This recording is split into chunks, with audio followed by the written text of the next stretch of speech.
Imagina un día en el que la verdad, tras años de silencio, estalla en la cara de todos, no para destruir, sino para liberar. Hoy les contamos sobre una promesa que tuvo que enfrentar sus sombras más oscuras para encontrar una luz que nadie esperaba, en una cadena de eventos tan intensos que cambiaron para siempre el destino de sus habitantes. ¿Alguna vez han tenido un secreto que los ha atormentado durante años, esperando que un día pudiera salir a la luz para ser finalmente libres? Díganlo de inmediato en los comentarios. La escena se abre con una confesión que rompe el alma. Cristóbal se tambalea, aferrándose al frágil respaldo de una silla, como un hombre que se ahoga. Su secreto, su vergüenza, el pecado que lo había atormentado durante toda su vida, acaba de ser arrojado a la luz del día de la forma más brutal posible. Es verdad, susurró con voz rota, su alma hecha pedazos. Samuel es mi hijo. Su madre era una joven a la que juré proteger.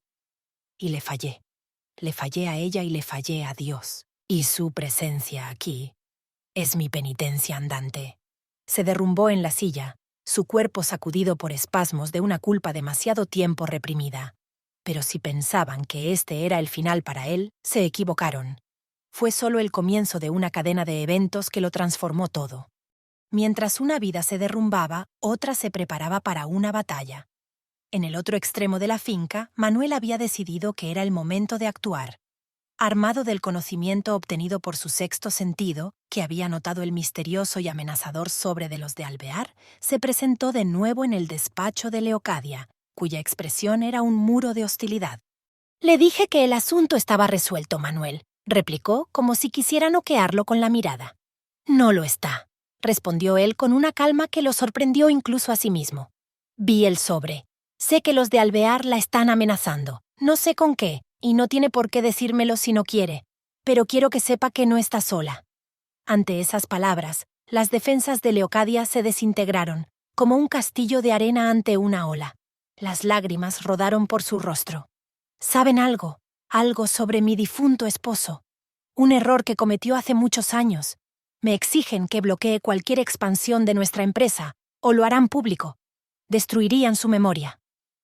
Manuel sintió una oleada de profunda compasión. «Leocadia, escúcheme. Mi plan de expansión, el que usted rechazó, está diseñado precisamente para competir directamente con el nuevo mercado en el que los de Alvear quieren entrar. Si lo llevamos a cabo, no solo aseguraremos nuestro futuro, sino que podríamos arruinar el de ellos. Les quitaríamos el poder que tienen sobre usted. Es nuestra mejor arma». En los ojos de Leocadia apareció una nueva luz, la de la esperanza. ¿De verdad cree que funcionaría? «Estoy seguro», respondió Manuel, con una voz ahora llena de firme convicción. «Pero tenemos que actuar ahora, juntos». Este fue el nacimiento de una alianza inesperada, forjada en el fuego de la adversidad. Y entonces, la trama se tensó hasta el punto de ruptura.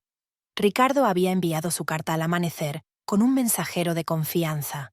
Ahora solo podía esperar. Pía, notando su nerviosismo, lo encontró en el jardín. «¿Qué ocurre, Ricardo? Pareces un hombre esperando una sentencia». Ricardo le tomó las manos, su rostro lleno de una esperanza temeraria. «He iniciado algo que no tiene marcha atrás, Pía. Algo por nosotros». En ese preciso instante, Santos apareció como un fantasma de la ira. Su rostro estaba descompuesto, sus ojos inyectados en sangre. En su mano sostenía una pesada llave inglesa, sustraída del taller. «¡Traidor!», gritó, abalanzándose sobre Ricardo. «¡Has deshonrado a mi hermana!». «¡Voy a matarte!», Pía gritó, aterrorizada. Ricardo, aunque sorprendido, reaccionó con la rapidez de un hombre que ha conocido el peligro. Esquivó el primer golpe y se interpuso entre Santos y Pía. «¡Santos, detente! ¡No sabes lo que haces!». «Sé que quieres abandonar a Ana como a un perro», rugió Santos levantando de nuevo la llave. Pero antes de que pudiera descargar el golpe, una voz autoritaria resonó a sus espaldas. «¡Quieto!». Era Lorenzo. A su lado, el coronel Fuentes. Habían oído los gritos de camino a la casa. La imponente presencia de los dos militares fue suficiente para que Santos vacilara un segundo, una incertidumbre que le fue fatal. «Este no es asunto suyo, capitán», gruñó Santos. Cualquier cosa que altere la paz en esta finca es asunto mío, replicó Lorenzo con frialdad. Y en ese momento vio una oportunidad que su instinto de supervivencia le había susurrado al oído, una forma de cumplir el trato con Fuentes y al mismo tiempo resolver la situación. ¿Y ustedes, en un momento de caos y peligro como ese, habrían aprovechado la oportunidad para salvarse a toda costa o habrían actuado con cautela? Díganlo en los comentarios. Coronel, dijo Lorenzo en voz baja y rápida, este hombre está perturbado. Un peligro para todos. Ocúpese de él. Considere esto como el pago de una pequeña parte de mi deuda. Fuentes asintió levemente. Con 2 zancadas se plantó frente a Santos y con un movimiento rápido y preciso le arrebató la llave inglesa y le retorció el brazo a la espalda, inmovilizándolo.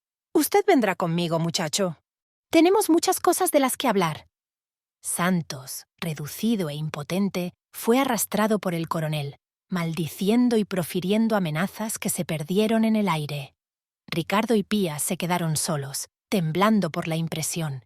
La violencia del ataque los había dejado sin aliento, pero estaban a salvo. Y Lorenzo, por su parte, había ganado otra pequeña batalla, salvándose una vez más. La tarde cayó sobre una promesa transformada. El caos de la mañana había dado paso a una calma extraña y frágil.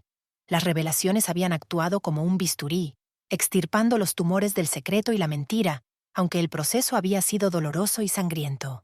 En el salón, el marqués y la marquesa, tras el shock inicial, mostraron una compasión inesperada. Hablaron largo y tendido con Cristóbal. No hubo recriminaciones, solo la tristeza por una vida de sufrimiento oculto.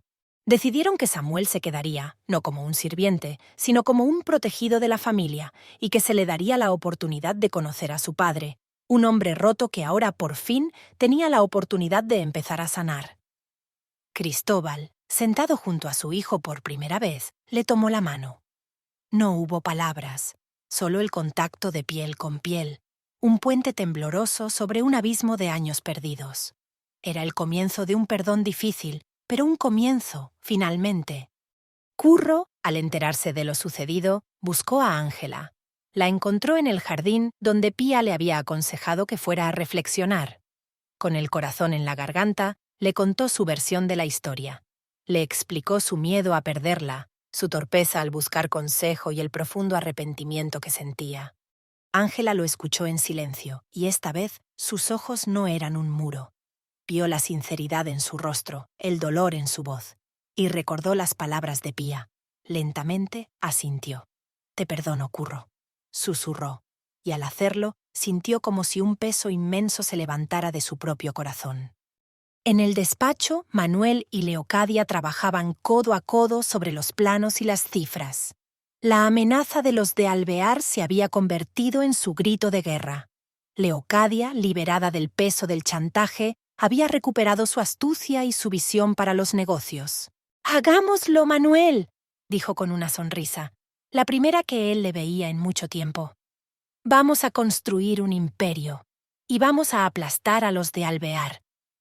Su alianza, forjada en la adversidad, prometía un futuro brillante para la empresa. Al atardecer, un mensajero llegó a la promesa. Traía 2 cartas. La primera era para Lorenzo. Era del coronel Fuentes. «El asunto de los de Alvear está en marcha. No se preocupe por ellos nunca más. Su confesión queda archivada. No nos vuelva a fallar». Lorenzo leyó la nota y sintió un alivio amargo. Había perdido una fortuna, pero había ganado una tregua. Había sobrevivido. Por ahora, eso era suficiente.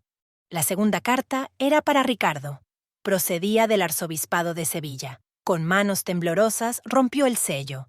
La leyó 1, 2 veces. Una sonrisa lenta y radiante se extendió por su rostro. Pía, que estaba a su lado, lo miró con ansia. «Mi contacto ha revisado el caso», dijo Ricardo, su voz cargada de emoción. «Y ha encontrado algo. Ana, mi esposa, había enviado una carta al obispado hace años, justo después de la boda, confesando que había sido forzada a casarse para ocultar que el hijo que esperaba no era mío, sino de otro hombre, un escándalo que su familia quería evitar a toda costa. El niño, por desgracia, se perdió poco después, y ella, por miedo a su familia, retiró la petición. Pero la carta original sigue archivada. Es la prueba irrefutable de que nuestro matrimonio se celebró bajo coacción y engaño. Es nulo de pleno derecho. Pía se llevó las manos a la boca, sus ojos llenos de lágrimas de felicidad. Era más de lo que se habían atrevido a soñar. No era una anulación contenciosa y escandalosa. Era la simple ratificación de una mentira. Ricardo la atrajo hacia sí, su rostro iluminado por la luz dorada del atardecer. Se acabó, Pía. El miedo, los secretos se acabaron. Soy un hombre libre. Somos libres, corrigió ella, su voz un susurro contra sus labios. Y así, un nuevo capítulo se abrió para ellos. En el cielo, las primeras estrellas comenzaron a parpadear. La promesa, después de un día de tormentas y revelaciones, parecía finalmente en paz. Las heridas estaban abiertas, sí, pero ya no supuraban en la oscuridad. Estaban al aire, bajo la promesa de un nuevo día, listas para empezar a cicatrizar.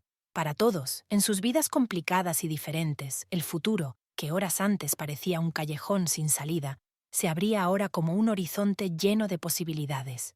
Y si, al final, la verdadera felicidad no fuera un destino, sino una conquista dolorosa, hecha de verdades incómodas y de elecciones valientes, como las que iluminaron el destino de la promesa? ¿Y cuánto más nos queda por descubrir?